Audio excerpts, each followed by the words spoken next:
During the 70s to 90s, these methods became commonly used meteorological methods, which basically means that you have a weather station and you have temperature, humidity, you might have radiation. And so during that 20-year period, there was a lot of these calculations done in Puerto Rico for various crops. During the next 10 years, 1990 to 2000, the experiment station and some people in the USDA started looking at pan evaporation as an approach to estimating ET.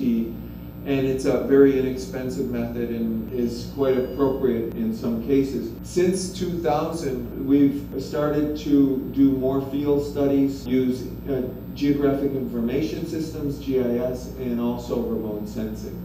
And so I'll share a little bit of what we've been doing in the last 10 years or so. This is a GIS result, or Geographic Information System.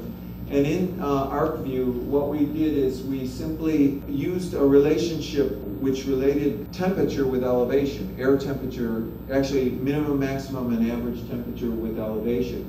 With that, we could estimate ET. And so if you know what the elevation is at any point on the island, you could figure out the long-term temperature, and from that we can figure out the long-term average evapotranspiration. So what I want to show here is that we have January and we have July, so you can get a sense of how much variation there is seasonally. But also we have a significant variation in elevation. So around the coast at 0 meters above mean sea level, and in the mountains we go up to a couple thousand meters more or less. And so during January, you see we have in the mountains evapotranspiration rates of about 2 millimeters per day, whereas along the coast we're around 3.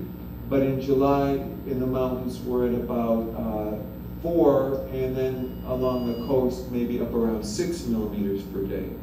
So that gives you a sense of how they vary in time and space. Also, this little box here, I'm going to do a little example of how it would be, how a farmer might use this information. Let's say they want to irrigate their crop. So right in that area, it looks like we're at about 5 millimeters per day. So let's assume we're growing beans, and we have a 5-acre field with drip irrigation. We want to apply the irrigation 5 hours every 4 days. And from the previous slide, we had a potential or reference evapotranspiration of 5 millimeters per day. There's a crop coefficient which relates this potential ET to the actual ET. And in the case of beans, it's 0.85. And so when we determine the actual ET, it's 4.25 millimeters per day, assuming an efficiency, irrigation efficiency of 85%. We would have to pump 185 gallons per minute if we want to put on the appropriate amount of water 5 hours every 4 days. So that's just a practical way in which a farmer would use that. Another important reason for knowing evapotranspiration is climate change. This is a figure from the recent report of the Intergovernmental Panel on Climate Change, and it shows that if you kind of zoom into our area of the Caribbean, that it's going to get drier in the Caribbean.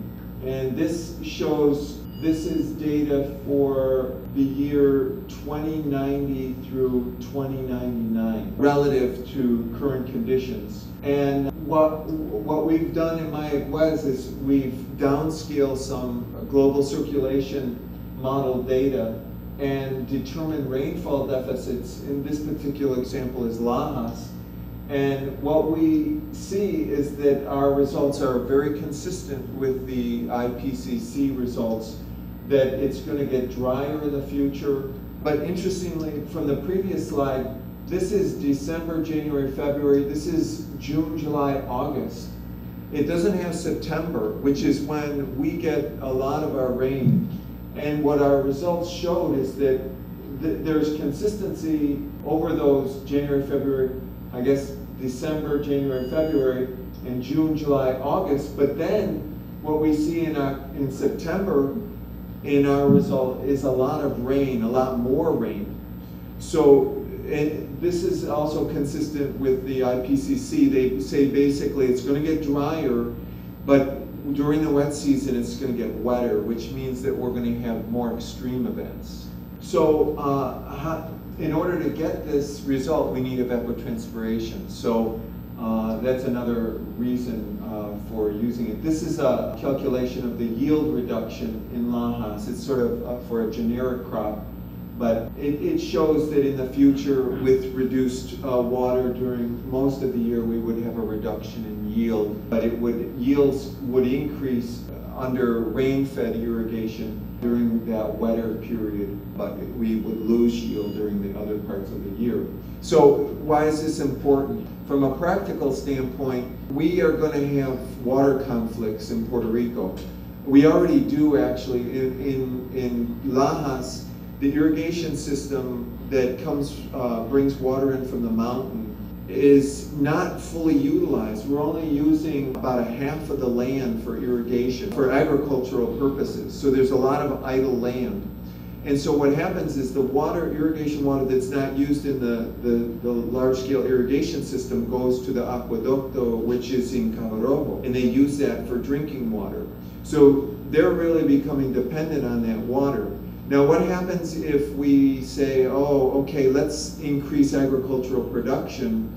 Then they're going to need more water, and they're going to have this conflict. And one reason they may do that is because, according to the Department of Agriculture in Puerto Rico, about 85% of the of the food that we consume is imported, and we only have about 2 weeks of food supply in the island. I mean, I should say, you know, food the way we're used to it, you could say. You know, you go into Pueblo Extra and you get all this variety. So if we have a food crisis, you know, you could say we do have a food crisis if we only have 2 weeks of food in the island. So at some point, the government and Puerto Rico may decide let's reorient our priorities and grow more food, and so there's going to be more of a demand for agricultural water, and that's going to be a problem that we'll have to deal with. So the objectives of this study were to develop an algorithm for estimating daily, high-resolution, 1 kilometer crop reference evapotranspiration. I'm going to call that ETO over Puerto Rico. 3 different radiation-based ETO methods will be tested and compared. As an example, we'll look at March 5th, 2009, using the 3 methods. And this research represents a preliminary step in the development of an ETO product for Puerto Rico. And the product is a potentially valuable tool for conducting water resource studies and supporting irrigation scheduling efforts. So the first method of the 3 is the Penman-Monteith method. It was developed by Penman and Monteith, but it has been endorsed by the United Nations Food and Agriculture Organization. And in fact, they say it is the best method in the